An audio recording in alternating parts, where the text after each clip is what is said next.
Thank you to our Digital Transformation Forum sponsor, X-Ledger.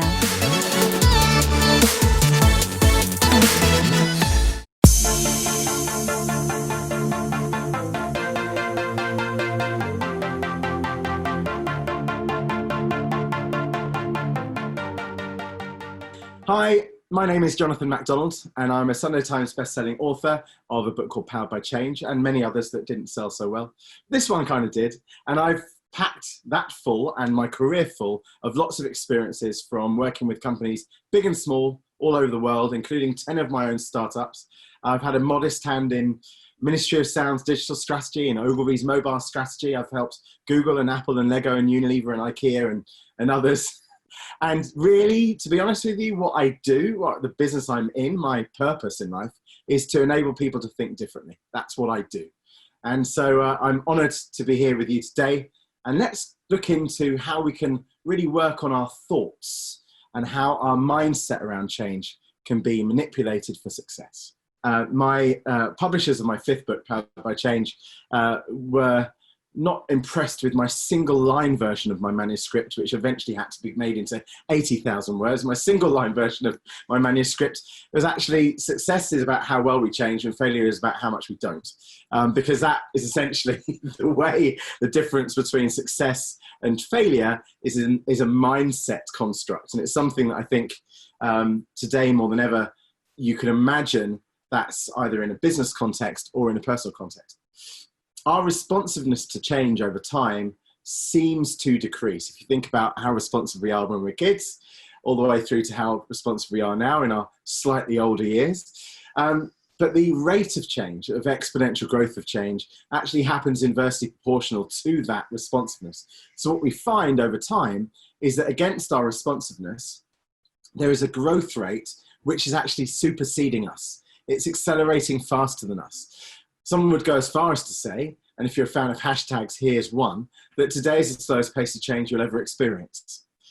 And that's quite a shocking fact, because if today is the slowest pace of change we'll ever experience, we are most certainly living in a time where what used to be relatively unpredictable is now extraordinarily unpredictable and is going to increase in its unpredictability moving forward. And this graph of lack of responsiveness versus exponential growth is the same graph as you'll see in any industry vertical. You'll see one decline, you'll see another incline. You'll see one decline and you'll see another incline. You'll see it in terms of messaging, wireline penetration, box office revenue. You'll see it in taxi pickups in Brooklyn. You'll see it in election stories that are new and news or fake news. All of these graphs are the same graph. So over the years, I've been really fascinated with how this happens. Why are we lacking in responsiveness to change, and why as humans do we not really like change? Well, you know what? There's other stats that can support those reasons. McKinsey, for instance, are famously known of saying that, you know, almost 3/4 of the decisions that chief execs make are the wrong ones. Now, that's a worry. And you could also realize that in the last 60 years, 88% of the Fortune 500 companies have ceased to exist. The brilliantly named Association of Insolvency and Restructuring Advisors, I can only imagine how exciting their Christmas party is, have actually done a great deal of research onto why these decisions get made poorly. It turns out that 52% are actually internal triggers inside the board meeting, nothing to do with anything that Google did or Amazon are doing. It's only inside the boardroom. 52% of things that go wrong are due to internal triggers. 15%, there's an external trigger that happened first, and then it's a decision that we have inside our management meetings or boardrooms or executive meetings. 24% is emerged. And then good news for those who lack a desire of accountability, 8% is beyond your control and 1% is bad luck. So we've got 9% of the time, 9% only, however, that it's not actually down to us. 91% of the time, it's down to how we think. The causes of business failure isn't down to some form of meteoric rise from nowhere of a disruptive Chinese company in itself. It's actually down to how we can see and respond, choose our response to those things that happen. But you see, conversely, success that we can sometimes enjoy is a lousy teacher. It seduces us into thinking that we can't lose. As you know, the chief executive of Nokia once said, on the far right-hand side of your screen, you'll see the worst that can happen to a company is to run out of money. Enormous success is perhaps the next worst. What a fantastic quote. I actually prefer this quote, however, which is, you can avoid reality, but you cannot avoid the consequences of avoiding reality. And that's something that we can digest as business leaders, as managers, as junior executives, and think about whether or not we are responsive enough to the changes that are happening in our industry around us. I mean, even being part of the digital accounting world, the ecosystem, you could argue that you're on a train already that is actually accelerating in its pace. And thank goodness that you are here. And whilst you're here on this metaphorical train, mixing the metaphors as much as I humanly can, we have a link between watching our thoughts, which become our words, become our actions, become our habit, become our character, that become our destiny. Our thoughts are the gatekeeper of what happens next.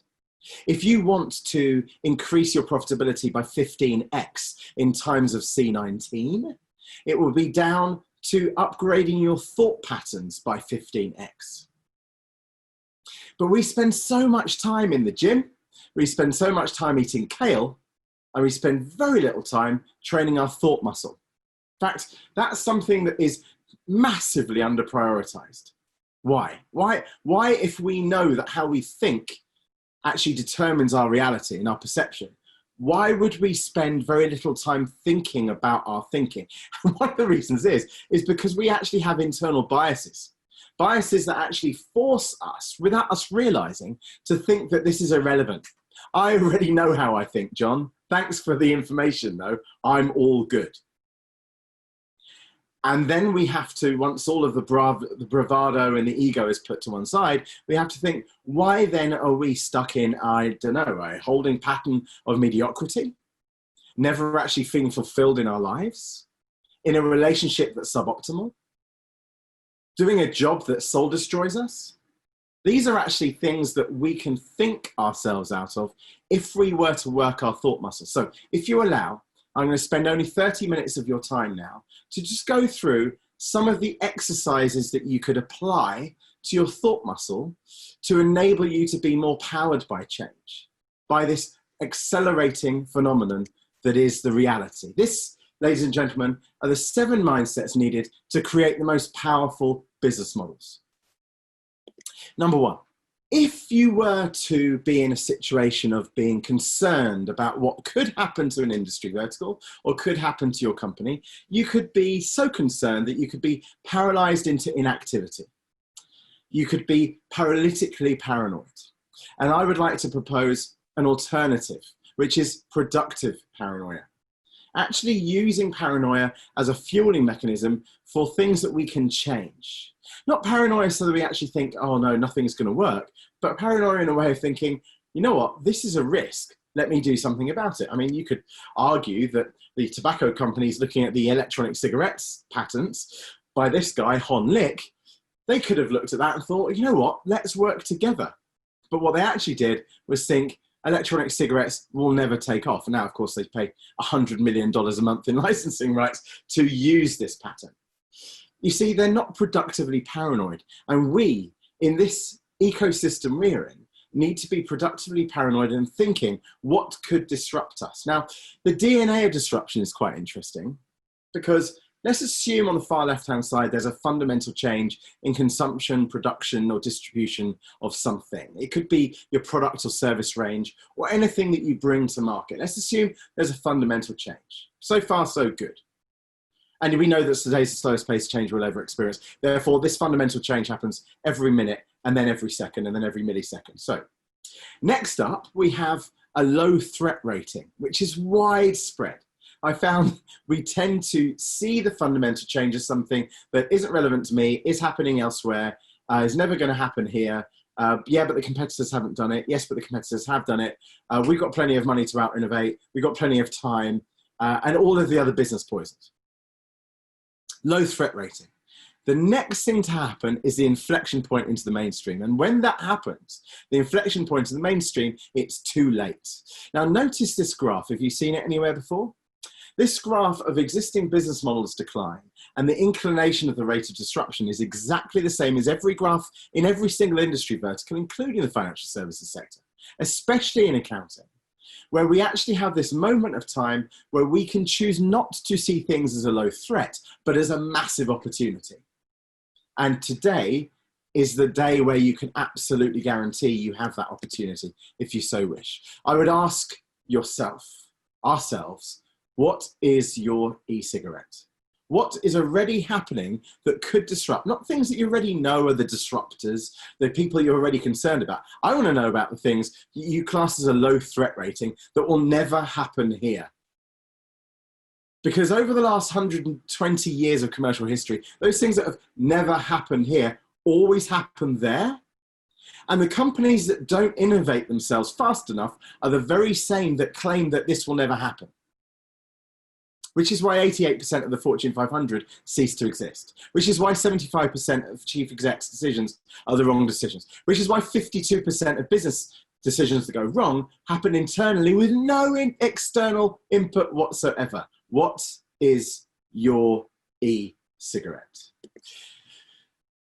The second mindset to work at is something which actually requires us to really elevate our perspective of the business we think we're in. You know, the truth is, the brilliant, beautiful blue company from Finland, Nokia, if they really were in the business of connecting people, they would have created Facebook.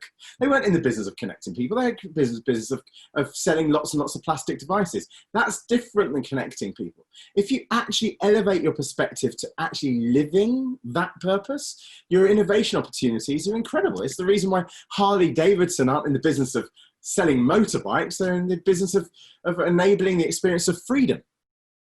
That's why they can open cafes and leather jacket brands and skateboards and hotels in Las Vegas. They're only doing that because they're elevated up from the perspective of selling motorbikes. It's the reason why Elon Musk isn't actually that critically interested in the unit sales volume of electric cars and putting people on Mars. He's enabling people to have humanity's second chance. Wonder Bra isn't in the business of lingerie. They're in the business of self-confidence. Airbnb is in the business of surplus. See, we can actually elevate our perspective. And if you look at that elevated perspective, you can then put Airbnb or an Uber, for instance, into any other industry vertical, hence Uber Eats. It's the same thing, but using restaurants or food rather than people. If you're actually in the business of linking surplus to demand in a platform, then you can link any surplus to any demand in any platform. That's an elevated perspective. It's the reason why Kodak failed so badly. It wasn't because they couldn't see digital photography coming. 20 years before this chart started, they had created the patents for digital photography. Believe me, they knew about digital photography. The problem was they weren't elevated enough to realize the game they were really in. Fujifilm, however, really did understand that photography wasn't about a camera. Photography is about how light damages membranes. That's what photography is, which is why Fujifilm then went on to release Astalift, which is an anti-wrinkle skincare cream brand, specifically for skin that's damaged by light, because they're in the business of how light damages membranes. Astalift by Fujifilm, the camera company. This is elevation in its extreme example. The business we think we're in is not where the opportunity is. When we realize the business we are truly in, and we can do that by actually removing the words that we normally would use to describe our company, and use the words, as I've given an example of Uber and Airbnb, are actually in the business of linking surplus to demand in a platform. Kickstarter is in the business of linking inspiration to passion through investment. You take your pick. It's not hard, but it's really hard to look at yourself and realize the business you're truly in. Then if you actually cross-match that with the amount of companies that are around, there are loads of companies that think we're in the business of X, Y, and Z, but aren't actually truly in that business. This dotted line on the right-hand side of a chart that by now, because this is the third time I've shown you the chart, you'll recognize the shape of, the dotted line is a massive commercial advantage if you can live there. Our ability to innovate is directly proportional to our ability to elevate. And one of the things I spend a lot of time with my mentoring clients, I run something called the Academy of Advanced Thoughts.com. In my private mentoring, I spend a lot of time with people elevating the business perspective that they're in, or their life perspective they're in, and that has had significant impact. And the chief executive of IKEA, for instance, who was one of my clients for many, many years, in the foreword to my book, Powered by Change, he actually credits some of their growth from 30 to 40 billion euros to this type of work that I've done through him, and with about 40% of other Fortune 500 chief execs over time, and small companies as well. You can be a one-person, two-person band, and that type of mentoring support through elevation has a significant impact. But for that to happen, and for that to even land as something that you would even consider, we need to think about our barrier navigation, how we can actually get around the barriers that exist inside our careers and our minds, our biases. And one of the biggest barriers that you can imagine in terms of what's stopping us is the structure of most companies. And the structure of most companies looks kind of a bit like this on your screen. I don't know what's more depressing, the chief idea killer at the top or the manager of new growth ideas at the bottom. Either way around, I guarantee you I have met the VP of No from a particular mobile phone network that shall remain nameless. And I went up to the VP of No and said, "What's your real job title?" And he said, "Well, I'm actually the head of innovation." I just always say no. And I was like, okie dokie, sell all shares in insert mobile network here, which I won't mention. Anyway, the other barrier that we need to navigate is in terms of fear and understanding. And it's very, very important that we realize that when it's rational fear, not irrational fear, rational fear, that is inversely proportional, as every chart I've shown you is. Irrational fear is inversely proportional to our level of understanding. Hence, the greater our understanding, the lower our amount of rational fear. Not irrational fear, there's things that you can't get around. People who are scared of air travel know that the most dangerous part of air travel is to drive to the airport. They're just still scared of air travel. That's another barrier to overcome. The third barrier to overcome is the fact that the magic never happens in the comfort zone. So we love being in the comfort zone. It's just that nothing actually ever good comes from it. That sucks. So what I've been thinking over the years is a structure, six-step structure that would enable us to graduate ourselves from our comfort zone into a greater future. And the thing that I realized I had to really harness in the executives' minds, and I still mentor many executives around the world, now all via video call, is to actually enable the passion of facts, our love of facts at the bottom left-hand side of this chart, our love of factual information, to be part and parcel of the rest of our journey of discovery. In other words, the gatekeeper for facts is predictions. The gatekeeper for predictions is a gray area of experimentation where anything can happen. And the gatekeeper for that gray area of experimentation is speculation. We have to speculate, not just to accumulate, we have to speculate to explore, to scenario plan, to project and then predict. And then, comrades, we arrive at fact.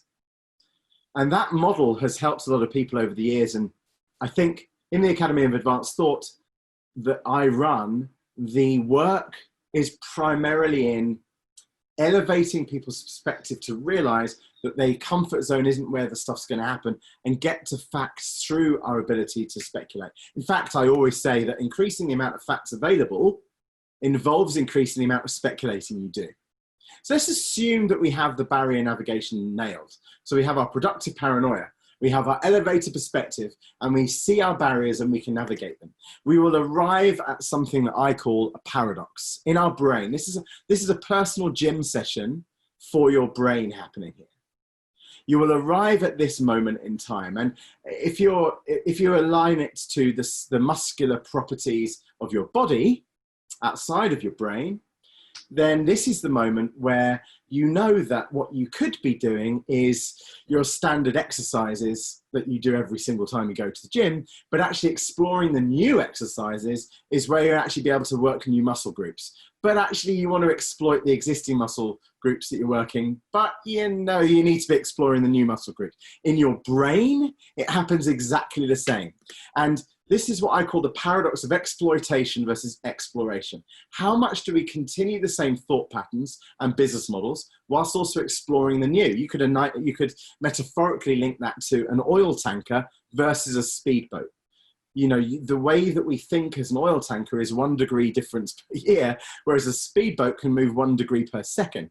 Problem with a speedboat, with the exploration part, is it actually needs the oil tanker to fuel it. So if you're in a business, for instance, and you think you're operating like an oil tanker, and these pesky speedboats keep on darting around, they're the people who are actually showing you the horizon.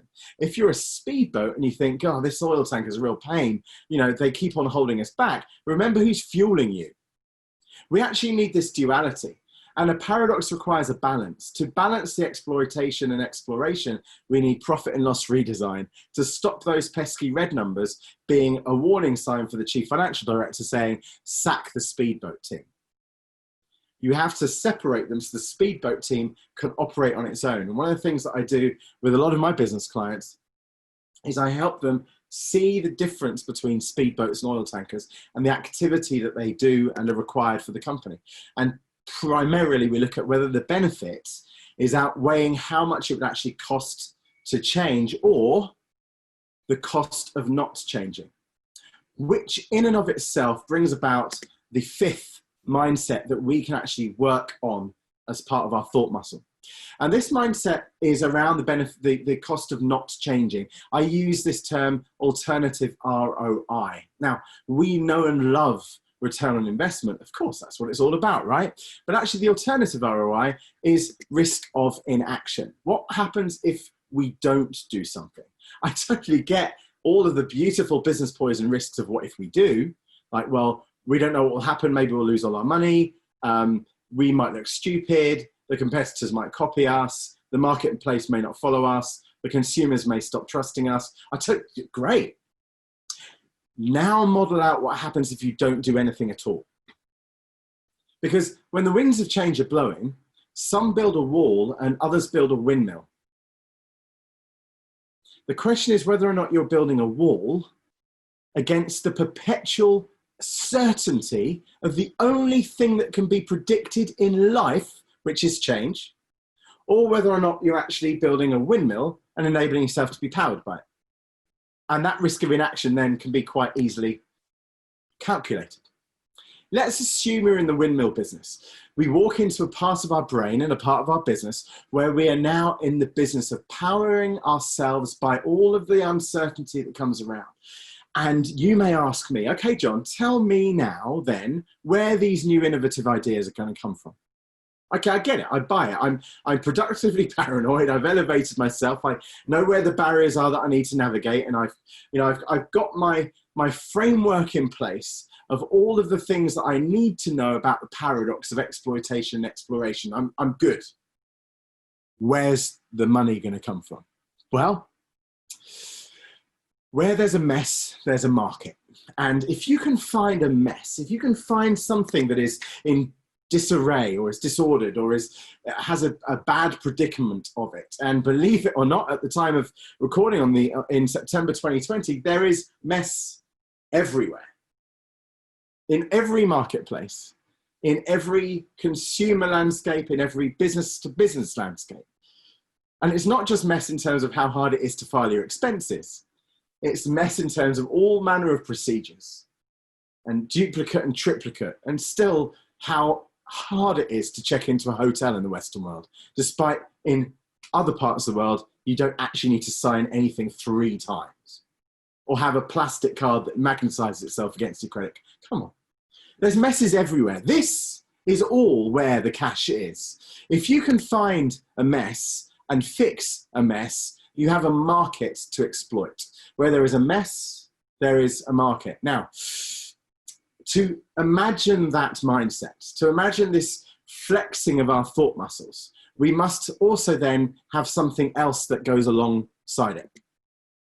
We need a kind of little toolkit that we can remember in mind, like a 4-step toolkit.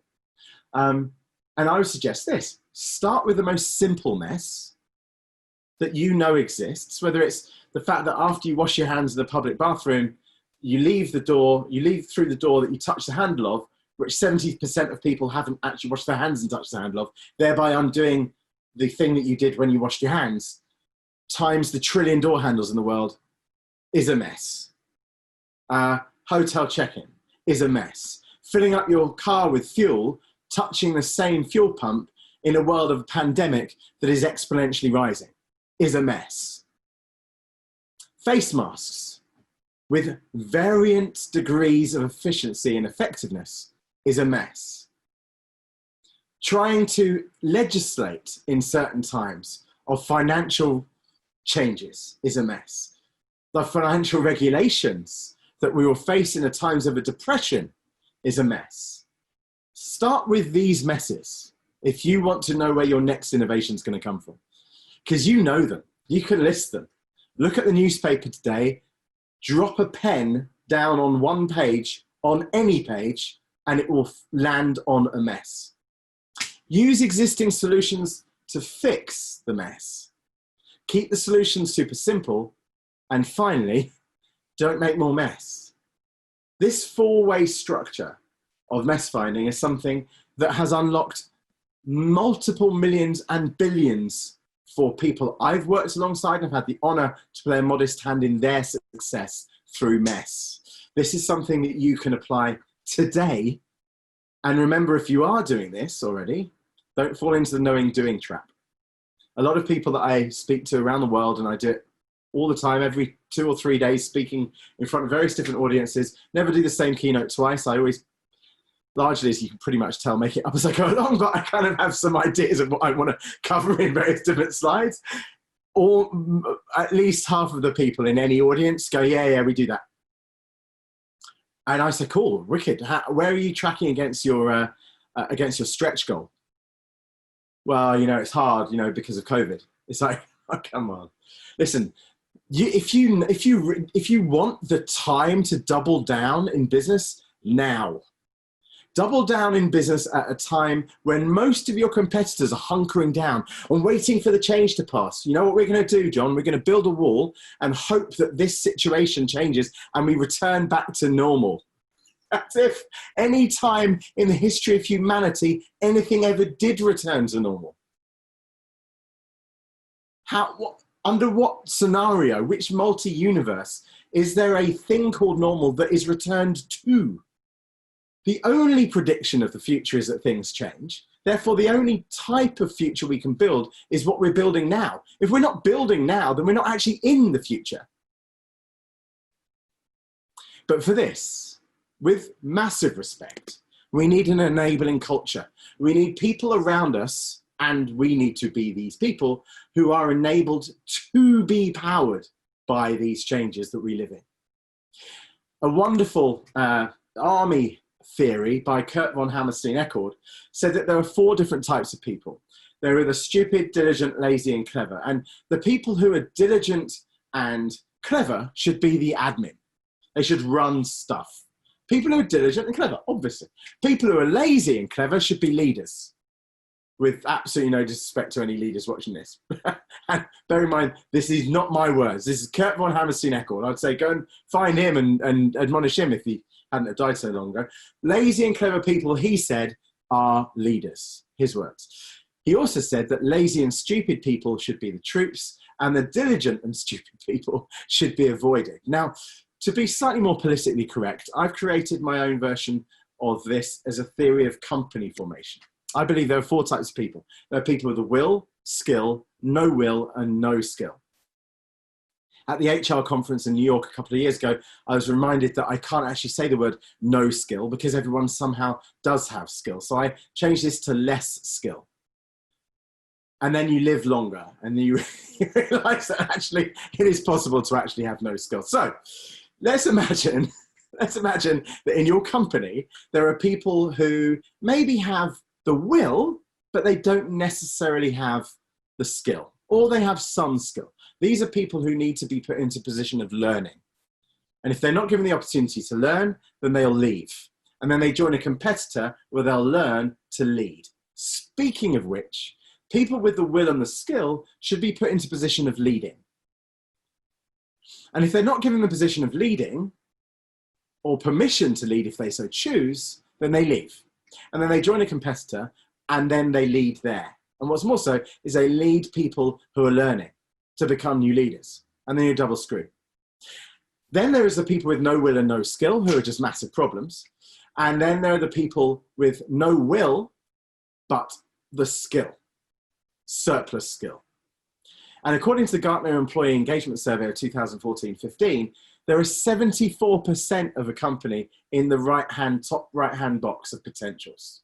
74% are classed as unengaged or, and I love this couplet, unengaged or proactively disengaged.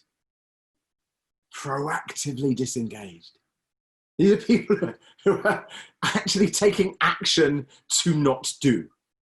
Now, the reason these are potential is because they could. They just can't be bothered. And that's a resonance issue that a company has. If a company isn't resonating with the people inside it, the people inside it won't resonate back. A very large advertising agency that those shrewd amongst you will realize that I mentioned 32 minutes ago in passing, a very large advertising agency I went to see the chairman of, and I went past the 9th floor of the tower block in Canary Wharf, oops, gave it away, and up to the 10th floor, which is called the Coroner's Corridor, because no one actually ever went up there and survived. Anyway, up to the 10th floor, and I met the chairman of this particular advertising agency with the red logo. And I said to him, what is going on in the 9th floor? There's 300 people clicking on Facebook on large 27-inch iMacs, and they all look really cool. They've got, ironic haircuts, funky tattoos, but they're just hanging around dossing, right? I said, what are they doing? And he looked at me, and he leant over and he whispered, he said, I have no idea. 74% of an organization are unengaged or proactively disengaged. We have this moment in time where we can tap into what does resonate with people. And guess what? What resonates with people is solving messes that matter. What resonates with people is elevating themselves to a perspective where they don't use the term of the industry of, we're in the business of cloud computing, we're in the business of chartered accountancy. It's no. If you actually elevate your perspective, then suddenly people start to get excited.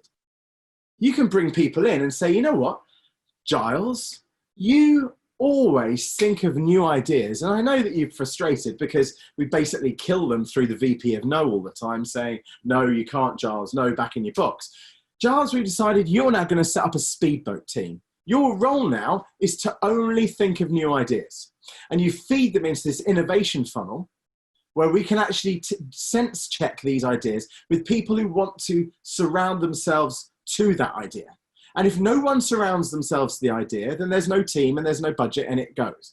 But if you create an idea in your head and such a volume of people actually collaborate together and believe in that idea, we'll back it.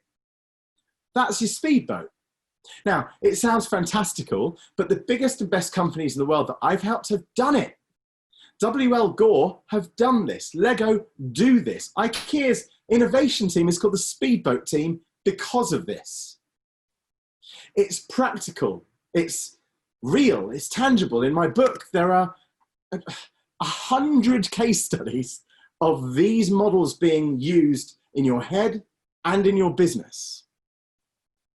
And the thing is, guys and girls, where we are in business today is a massive opportunity to apply our willingness to change, our willingness to test, learn, and improve, and try again. Test, learn, improve, and try again. If I could look back at my career and think, what would I have done differently?